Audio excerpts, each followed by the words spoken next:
Good morning everyone, welcome back to my YouTube channel. গতকাল রাতে বৃষ্টি হয়েছে আর তাই আজকে মেঘলা আকাশ। তো মেঘলা আকাশ আর ঠান্ডা ওয়েদার নিয়ে আজকের ব্লগ শুরু করছি।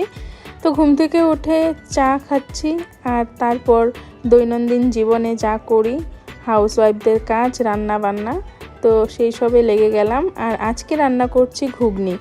কতদিন ধরে ঘুগনি খাওয়া হয় না, তো মিস্টার সাহা বলছিল ঘুগনি রান্না করতে, যেহেতু রাত্রে ওরা রুটি খায় তো রুটি দিয়েও হয়ে যাবে, তো ওই জন্যই আজকে ঘুগনি রান্না করলাম। তারপর মাছ এসে গেছে আর ওইদিকে আমার ভাতও হয়ে গেছে।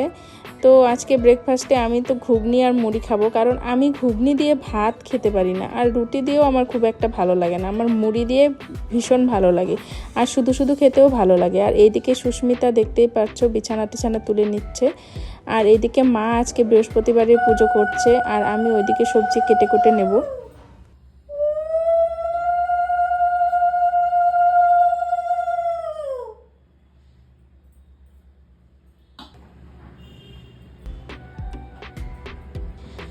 আজ কিন্তু 1 মাস পর ঠাকুরঘর খোলা হলো, কারণ আমাদের একটা অসুখ চলছিল, তো ঠাকুরঘর খোলা হচ্ছিল না, পুজো চলছিল না, তো যার জন্য আজকে 1 মাস পর গোপুসোনা স্নান টান করে সিংহাসনে বসেছে। এইদিকে আমি সবজি কেটে কুটে রান্না বসিয়ে দিয়েছি। তো আজকে মাছ এনেছে শোল মাছ আর চিতল মাছ, তো শোল মাছের মাথা দিয়ে চাল কুমড়ো ঘন্ট করব, আর এইদিকে চিতল মাছ ভাজছি। আর আমার শ্বশুরবাড়ির নিয়ম হচ্ছে ভাদ্র মাসের শনি মঙ্গলবারে শোল মাছের পুরা খেতে হয়, তো আজকে সেটাই হবে, তার জন্যই শোল মাছও আনা। আর এদিকে চিতল মাছের কালিয়া রান্না করেছি মিস্টার সাহার ডিমান্ড, আর এদিকে শোল মাছের আলু দিয়ে ঝোল আর চাল কুমড়ো ঘন্ট মাথা দিয়ে আর চাকতল ভাজা। তো এই ছিল আমাদের লাঞ্চ। আর লাঞ্চ টাঞ্চ করে ঘুম থেকে উঠে দেখি আমাদের বাড়িতে এসেছে পাকুনি বুড়ি।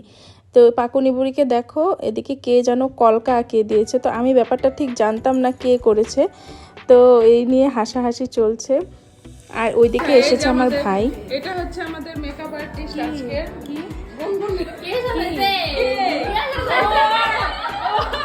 সরি, এটা হচ্ছে আমাদের মেকআপ আর্টিস্ট।